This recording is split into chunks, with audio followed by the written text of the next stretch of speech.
সকাল সূর্য ওঠেনি, এখন ডাব খেতে খেতে অপেক্ষা করব সূর্য ওঠার জন্য। মনে তো হচ্ছে না যে উঠবে, যেভাবে অন্ধকার হয়ে আসছে। এখন ডাব খাচ্ছি আর সমুদ্রের ফিলটা নিচ্ছি, এত সুন্দর লাগছে, দারুণ লাগছে। এখন মোহনার ঢেউয়ের ফিলটা নিচ্ছি,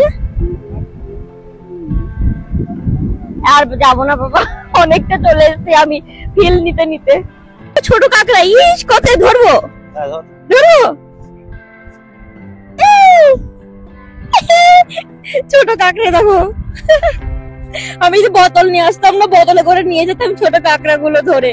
আমার বর বললো এখানে চিংড়ি মাছ আছে, ইলিশ মাছ আছে আর কাঁকড়া, তুমি কোনটা নেবে সেটা বলো। তো আমরা নিয়েছি, দেখো বাক্স দেখতে পাচ্ছ, তো তোমরা বলো কি মাছ। আমরা সেই দিন রাত্রে এসেছিলাম বলে মনে করলাম যে আজকে দিনের বেলায় দেখবো, বাট আমরা এমন সময় আসলাম তো গেট বন্ধ। আমরা তো জানতাম না যে 3টের সময় বন্ধ হয়ে যায়, মানে রাত 3টের সময় খোলে। তো এখন আমরা আবার 1 ঘন্টা দাঁড়িয়ে থাকবো। অমৃতা, তুমি কোথায় বসে আছো একবার দর্শকদের বলে দাও।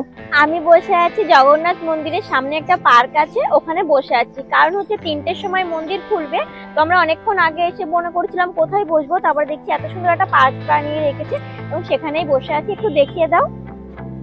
ওই দেখো জগন্নাথ মন্দির, আর জগন্নাথ মন্দির বৃষ্টিতে ভিজে ভিজে ভগবান দর্শনের একটা মজাই আলাদা। আর ভগবান হয়তো এটাই চাই, তাই জন্য আজকে যে কয়দিন এসেছি আমরা ভিজতে ভিজতেই দেখেছি।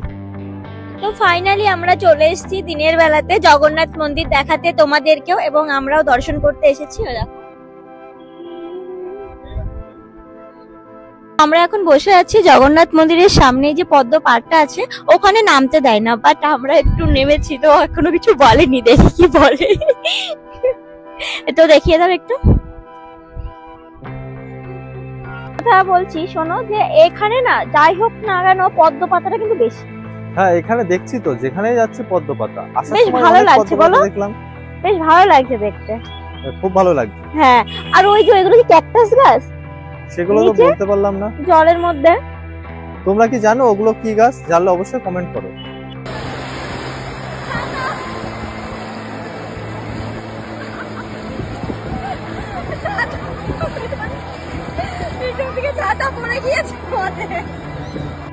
আমাকে হয়তো তোমরা অনেকেই উল্টোপাল্টা কমেন্ট করবে যে তুমি কি সমুদ্রে গিয়েছো পাড়ে বসে থাকার জন্য। তো আমি এইটুকুই তোমাদেরকে বলবো, আমার জল দিয়ে খুব ভয় করে, আর আমার পাড়ে বসে থেকে যে ফিলিংসটা নিচ্ছি ওটাই আমার সামনে।